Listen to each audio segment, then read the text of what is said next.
Hi friends, and welcome. On today's adventure, we're all hometown, or at least home state. We're going to start by taking a look at the first half of Michigan's archery deer season, at least my first half.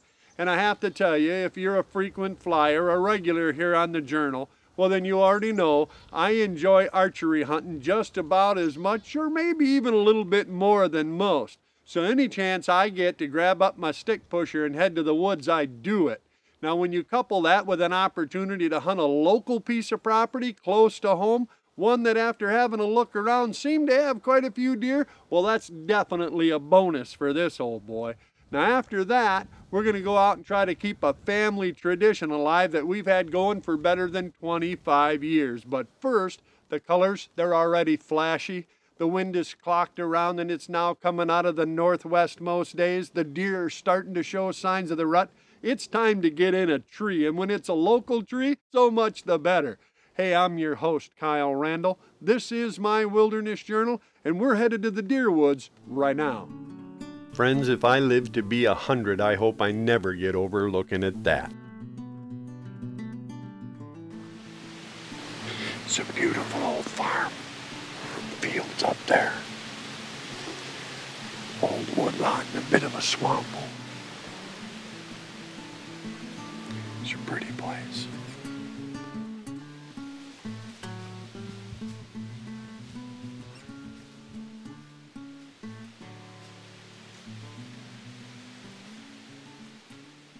A couple of future trophies were working their way across in front of me looking for acorns, and it occurred to me there wasn't any doe with them. That very probably meant she'd already kicked them off in preparation for the coming rut.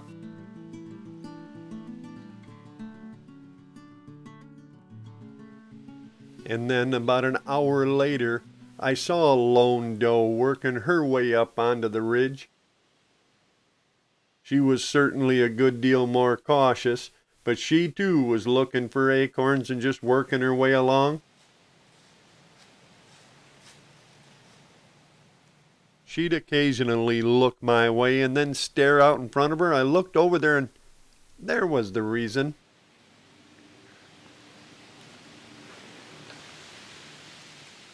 Once he cleared the brush and the leaves, I could tell this certainly was no shooter.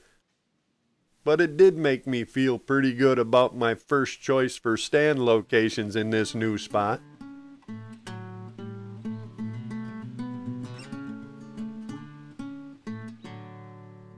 There were some young bucks paying more than just passing attention to the does on the hillside in front of me, a sure sign that the rut was coming. Those does were feeding along looking for the last of the acorns, and I knew that out by the road there were still some apples on the trees. A mile behind us there were some pretty good hay fields, and I was set up more or less right in between the two. Friends, a new piece of ground to me is like a giant jigsaw puzzle. You got to figure out where the deer are moving and why, and then try to adjust to that.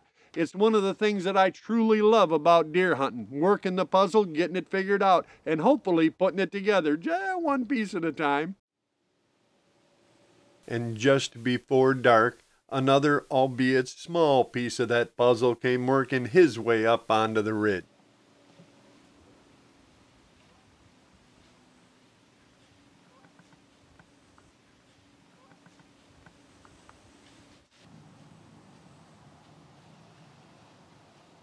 As darkness fell over this corner of the woods, I was starting to feel really good about this stand choice, at least for now. By the end of the next day, I was feeling pretty good about my choice for a stand, at least for now. There were some young bucks working the area, and by first light of the next day,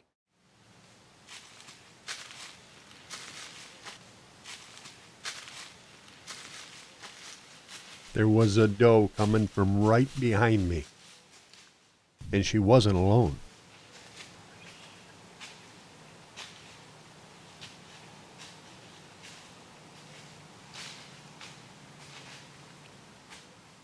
A mature buck, his right antler well beyond the end of his right ear tip, was standing there at less than 15 yards, just staring at her. And then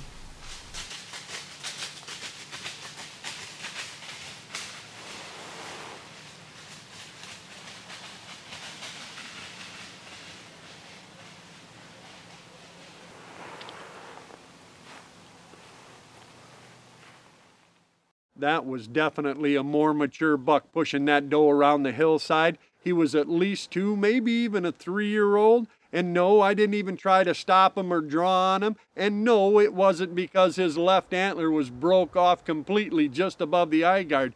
No, I just couldn't get it out of my mind. What broke that? a couple of days later, I was still wondering what might have broke that buck's antler when I noticed this little guy working his way in out of the swamp.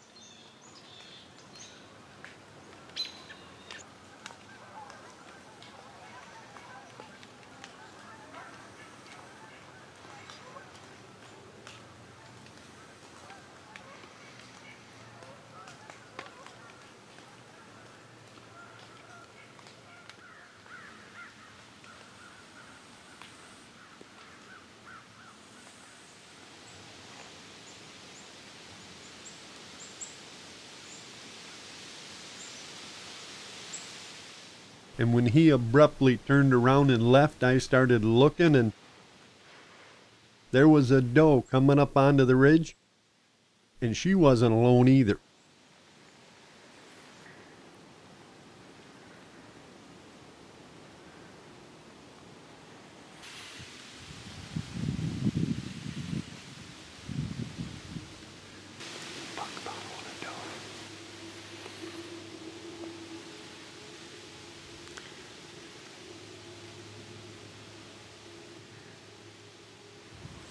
It's an older deer, but he's got something funky going on with his antlers.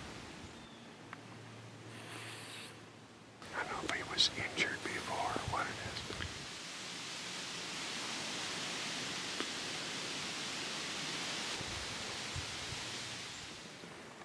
That was definitely at least a 2-year-old buck as well. And not long after he left, I guess he felt it was safe to come look for acorns now.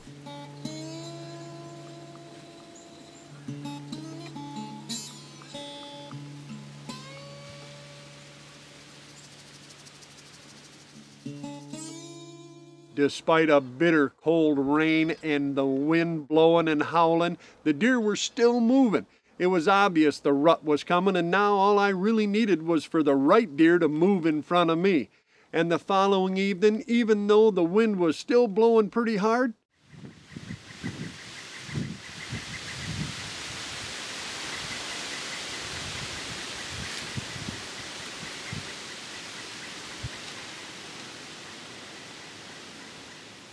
there was a pretty good buck circling in through the swamp toward me. I watched, and then I caught a little movement. There was another buck coming up the hillside. This buck looked to be a year younger, but they were both definitely coming.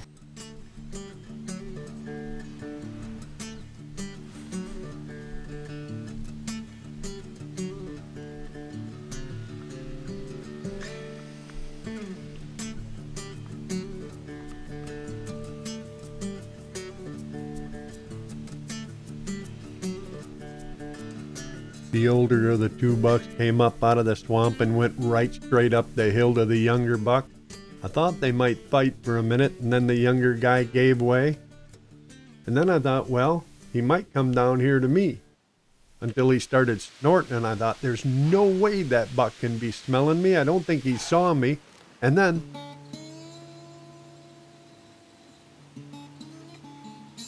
apparently, I wasn't the only one interested in venison for dinner that day. that's what made that deer run. It's a pretty good sized coyote. I'm not the only one out here hunting. I don't know if I could have got that buck to come down and give me a chance. What I do know is I didn't appreciate that coyote making the decision for me. The worst of it, I only had a couple of days before I had to get back on the road. So I decided come the morning, I was going to pull out all the tricks. I would grunt, rattle, use my decoy. Friends, it was time to get aggressive.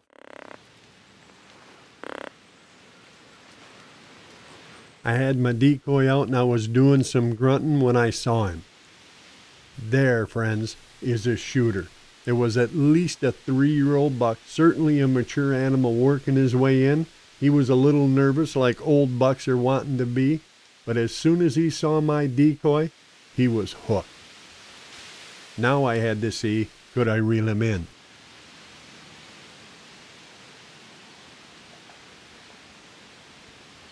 He stopped 23 or 4 yards, but there were a few sticks over him, and he was awful nervous. I thought, he'll keep coming. And he did.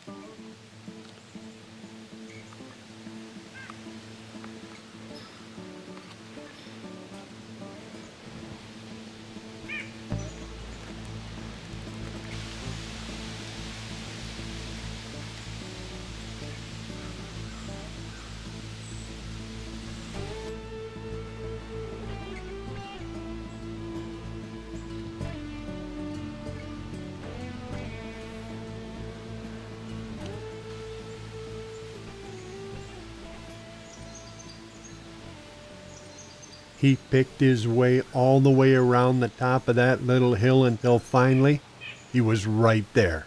Now it was on me.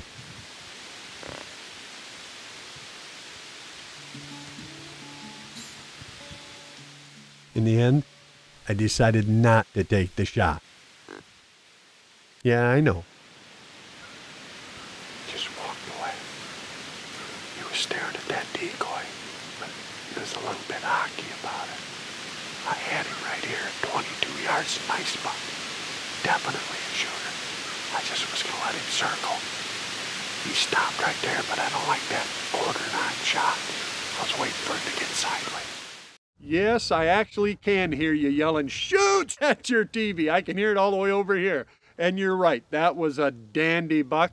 I just didn't really care for that shot angle. And to tell the whole truth, I'd seen something for just a few seconds the day before.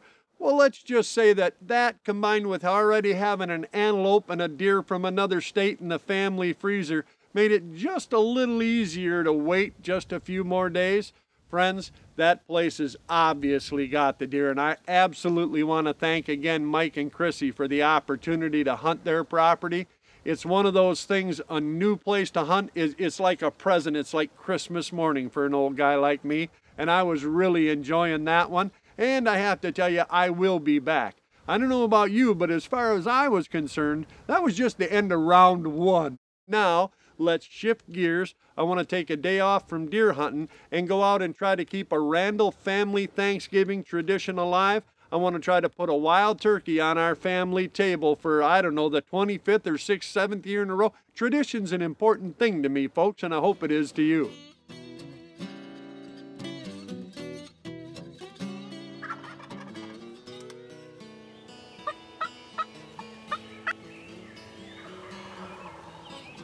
Just at first light, we could hear a couple of birds gobbling on the roost.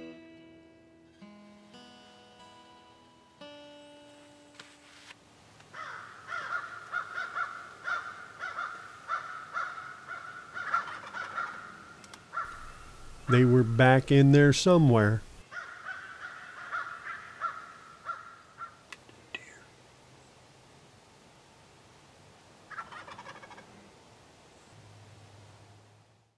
Unfortunately, after almost an hour of waiting, the only thing that came out of back in there was a couple of deer.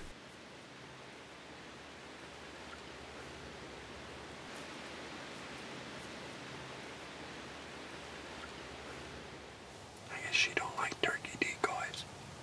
Or maybe it's turkey hunters she's not fond of. For reasons only turkeys know, they never did come out of the woods that day, and the following day, well, it was beginning to look like just more of the same.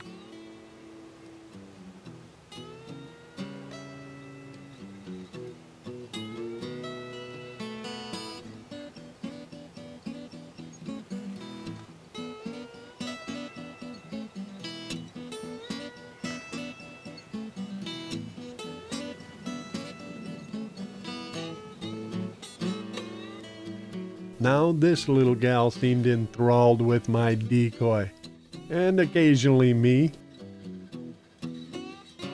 And just when I thought she was finally gonna walk away, right in front of me.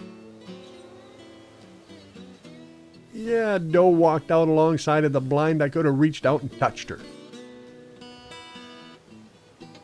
This was really good entertainment, but yeah, it doesn't do much for Thanksgiving dinner. Not if you were planning on having turkey anyway. It's getting colder, not warmer. And on top of just seeing deer, it was getting colder. Usually does just about sunrise.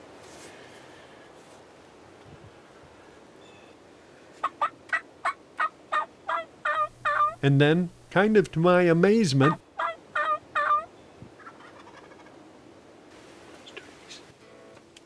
there was a sizable number of hens and young, followed by several adult toms coming into the food plot about 200 yards west of me. I'd finally found the turkeys. Now I needed to see, could I drag one in here?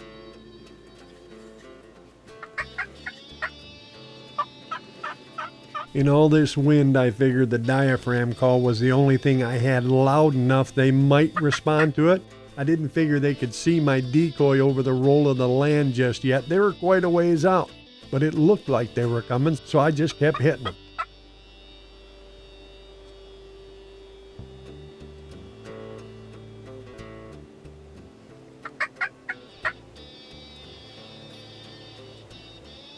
And when they finally got close enough to see that decoy moving in the wind, well, the hook was set and they were on the line. Now I just needed to reel them in a little bit. I could already taste the gravy, smell the wild apple stuffing.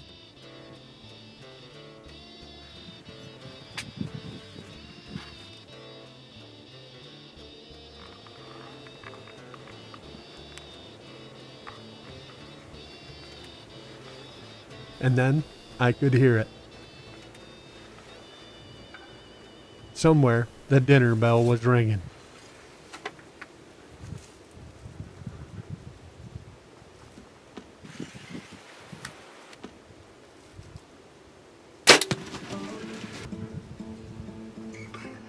Nailed him. He's down right there. That's a nice bird, nice 2-year-old. Not real big, be a good eater. The Randall family tradition is still intact. Man, if you've never tried fall turkey hunting, you gotta get out and try this. You saw it yourself. They will react to calls and decoys, not as much, but they will in the fall, just like the springtime. There's gonna be wild turkey on the Thanksgiving table at the Randall Ranch again this year. Thank the Lord.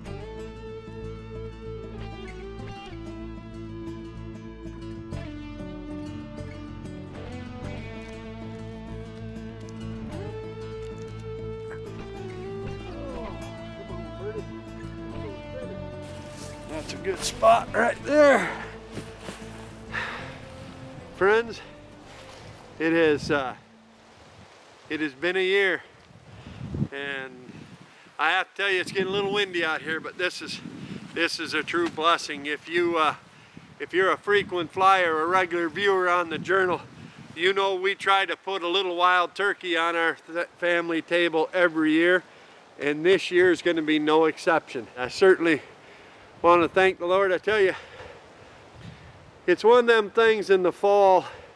I'm almost always deer hunting, but I always take a little time at least to go out and chase wild turkey.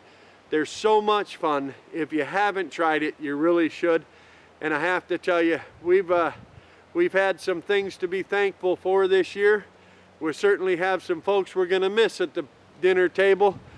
Our good friend and original guy, Bob Baldwin, my partner, the Nodular Bob, he passed away this last year, and I'll be honest with you, we miss him. We really do, and we're gonna miss him at the table, but you know, we've had just a tremendous year so far, and I truly hope you and yours are. We had a little hiccup along the way now and again. Young gun Ian broke his leg, and he's gonna be on the mend. You'll probably see him out and limping around on some crutches, and you know, we appreciate all your well wishes and prayers for him. We just are so thankful, and we truly hope that you have much to be thankful for. I hope the good Lord blesses each and every one of you. I hope you get out and try a little of this fall turkey hunting. And if you do, remember to send us a picture and tell us your story there so we can put it on Facebook on the family album. You can get a hold of us there on the website. Friends, it's about family. It's about the outdoors. It's about putting your hands on your food. That's the reality of hunting, and it really doesn't matter what you're hunting or even fishing for. I truly hope you and yours have a blessed Thanksgiving, and from me and mine, we'll look forward to seeing you out there.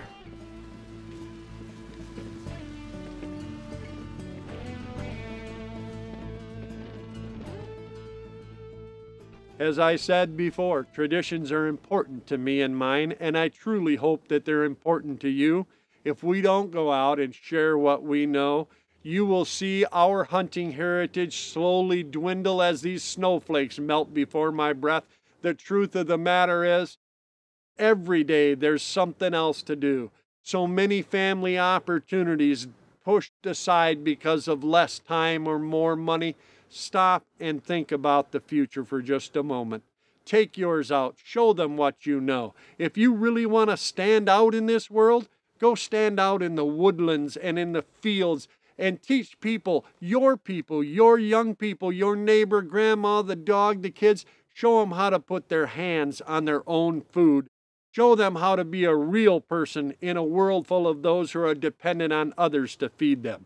Hey, I hope we see some of you out there. I hope you're enjoying it just as much as we do, and I hope you've had a great season, and we get a chance to see and hear about that season up at our expo in Cadillac. It's January 19th and 20th. We're going to have a great time, and if for some reason I don't see you up there, friends, I hope I see you out there in the woods so we can stop and share that cup and a fire. And if I don't see you at either place, well, then I'll wait for you right back here so we can share another adventure from my Wilderness Journal.